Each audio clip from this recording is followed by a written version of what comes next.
안녕하세요. 나무병정TV입니다. 오늘은 제가 어떻게 투자를 해왔는가에 대해서 얘기를 좀 해볼까 합니다.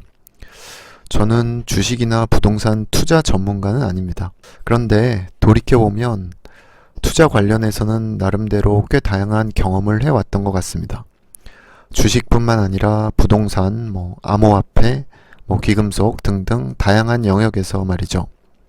처음 작은 액수지만 주식 투자를 시작한 것은 20대 초반 1996년쯤이었던 것 같습니다. 그 당시 처음 읽었던 주식 투자 책은 피터 린치의 책이었는데요. 제 기억에 아마 월가의 영웅이라는 제목이었던 것 같습니다. 솔직히 정말 무슨 말인지 하나도 모르겠더라고요. 이후에 주식 투자를 하는데 있어서도 왜 책을 봐야 하나? 느낌으로 하면 되지. 약간 이런 생각을 한동안 가졌었습니다. 이후에도 조금씩 꾸준히 재미삼아 투자를 했는데, 늘 조금씩은 벌었던 것 같습니다. 돌이켜보면, 그 주식 투자에 대해서는 전혀 모르고 정말 감에 의지해서만 투자했던 것 같습니다. 재무제표를 보고 투자를 한 것도 아니고, 차트를 보고 투자한 것도 아니었습니다. 그냥 밖에 돌아다니다가 아파트에서 인테리어 공사를 참 많이 하는 것 같다 하는 느낌이 들면 관련 종목, 예를 들어 LG화학을 산다든지 그런 식이었습니다. 그 주식 투자 관련해서 책은 전혀 안 읽다가 2004년 무렵인가? 그때 유행했던 책이 하나 있었는데 부자 아빠 가난한 아빠라는 책이었어요. 그 책이 시리즈로 여러 권 나왔는데 2권인가 해서 PER을 보고 투자하면 좋다 이런 글을 읽고 이거 꽤 괜찮은 방법인데 하고 생각했던 기억이 납니다. PER이라는 거는 쉽게 말하면 기업의 시가총액을 단기순이익으로 나눈 것인데요. 이것이 낮을수록 저평가된 좋은 주식이라는 의미죠. 자, 그렇게 조금씩 공부를 하다가 이제 저한테 좋은 투자 기회가 왔습니다. 바로 2008년도 미국의 서브프라임 사태였는데요. 당시 서브프라임 모기지 부실 대출로 인해서 미국 주가가 폭락하고 그로 인해서 우리나라 주식시장도 덩달아 폭락을 했죠. 때마침 그때 또 투자할 수 있는 목돈이 생겼습니다. 그래서 한 종목에 올인하게 되었는데 그 종목이 솔로몬 저축은행이라는 종목이었어요. 왜 저축은행에 투자를 했느냐 말씀드리면 그 당시 우리나라에서도 신용이 급속도로 팽창되던 시기였습니다. 특히 가계대출이 증가하던 시점이었죠. 물론 지금과 비교해서 아주 낮은 수준이었지만 그 당시에는 굉장히 크게 증가하는 걸로 느꼈었습니다. 저는 경제는 점점 어려워지고 일자리는 줄어드는데 제1금융권에서 대출은 점점 어려워지고 하니까 사람들은 돈이 필요하니까 저축은행에서 대출을 많이 할 거라고 제 나름대로 예측을 한 거죠.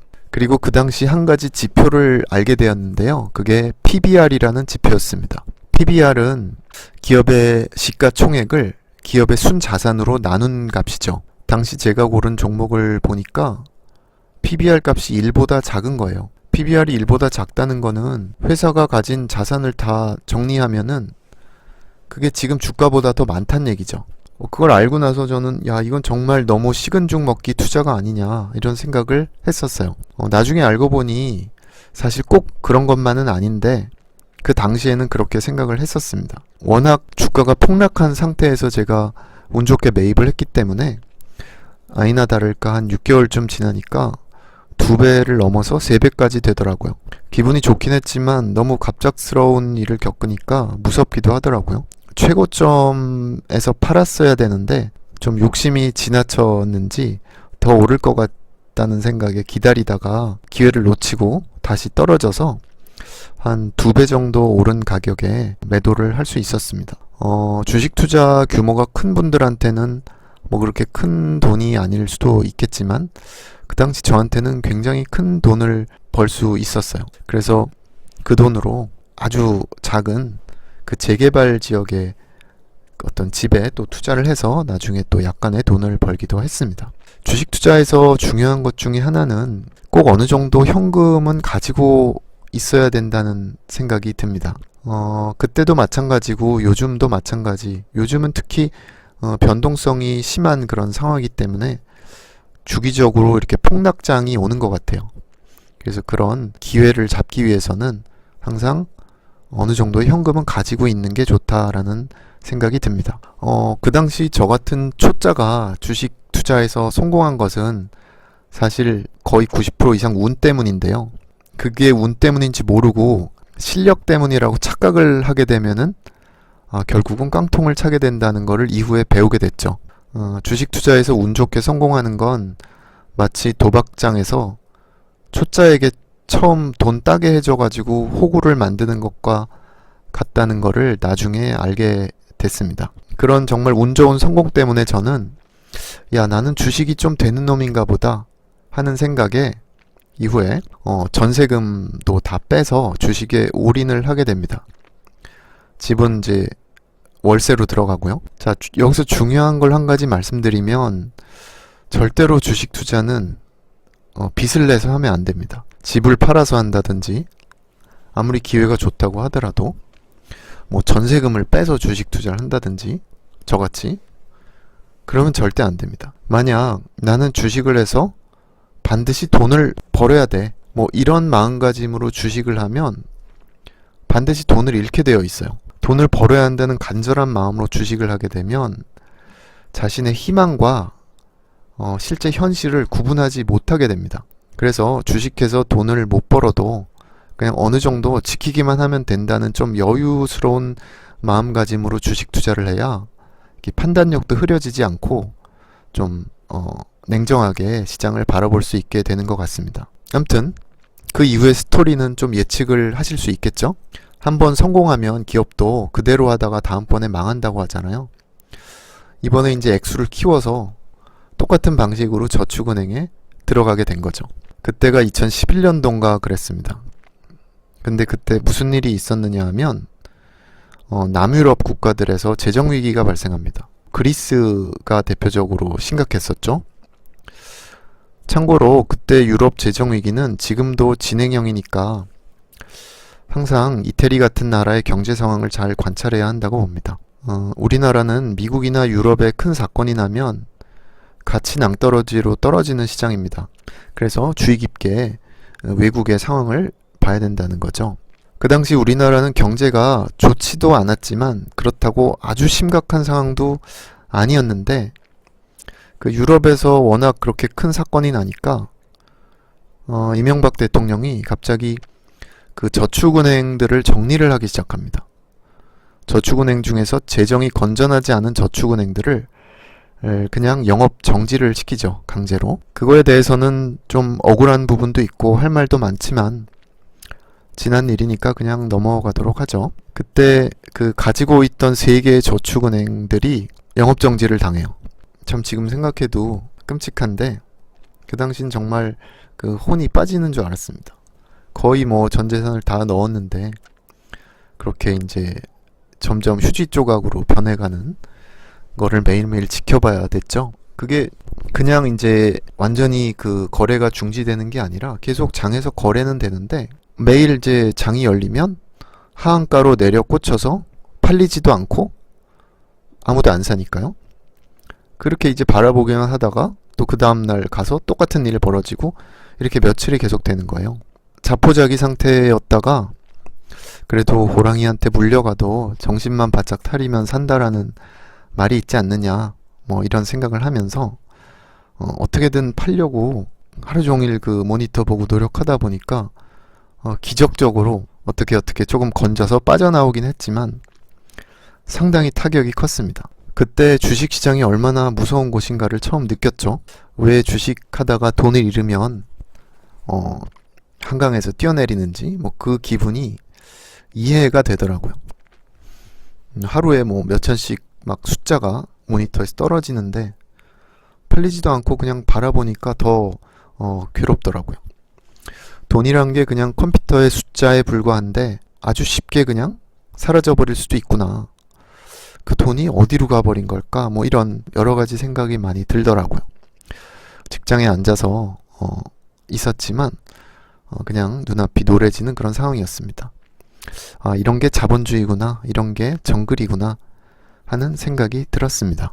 앞으로 내 인생에 다시는 주식 투자를 못하겠구나라는 생각을 했습니다. 내 인생에서 다시는 주식 투자를 할 수 있는 돈이 생길 가능성은 없겠구나 하는 생각이 든 거죠. 그리고 이제는 전세건 월세건 다시는 서울 안에서 살 수 없겠구나 하는 생각도 들더라고요. 이후에 이제 워런 버핏이 한 말이 가슴에 되게 와닿았는데요. 주식 투자에서 중요한 거는 돈을 잃지 않는 것이다 라는 말이었어요.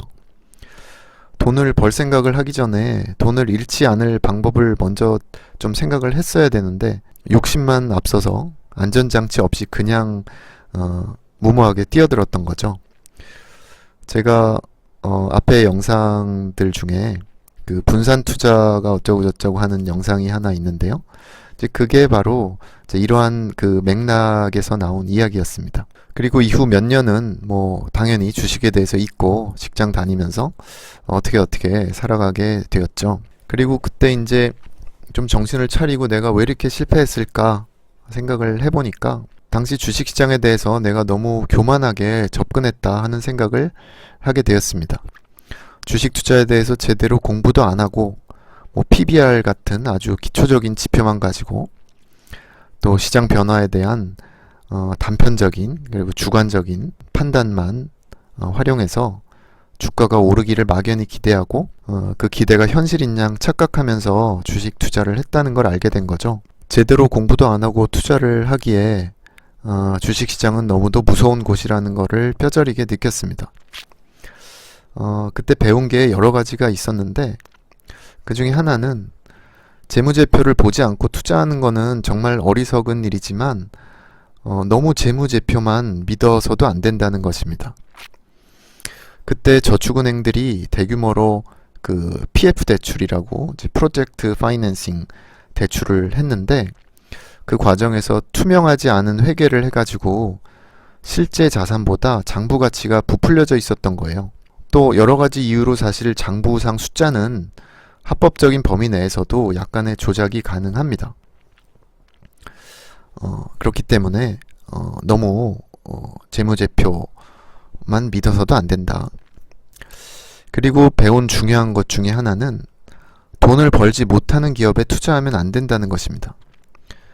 아무리 땅이나 부동산 등 자산이 많아도, 즉 PBR이 낮아도 실제 이윤을 내지 못하는 기업 주식은 절대로 사면 안 된다는 것을 깨달았습니다. 나중에 알게 된 건데 워런 버핏도 초창기에는 그런 그 PBR 중심 투자, 소위 이제 가치주 중심으로 투자를 하다가 이후에 한계를 느껴서 수익성과 성장성을 보게 되었다는 걸 알게 됐죠. 투자를 하는 사람 입장에서는 이익을 내지 못하는 기업은 기업이 아니다 라는 것을 꼭 기억하셨으면 합니다. 그 당시 절망에 빠져 있던 저에게 그 주식 투자에 대한 새로운 시각을 열어준 책을 한 권 만나게 되는데요. 그 얘기는 제가 다음 영상에서 이어서 얘기를 해보도록 하겠습니다. 영상이 생각했던 것보다 좀 길이가 길어지는 바람에 일단 여기서 자르고요. 또 2부에서 제가 새로 영상을 만들어서 올리도록 하겠습니다. 네, 감사합니다.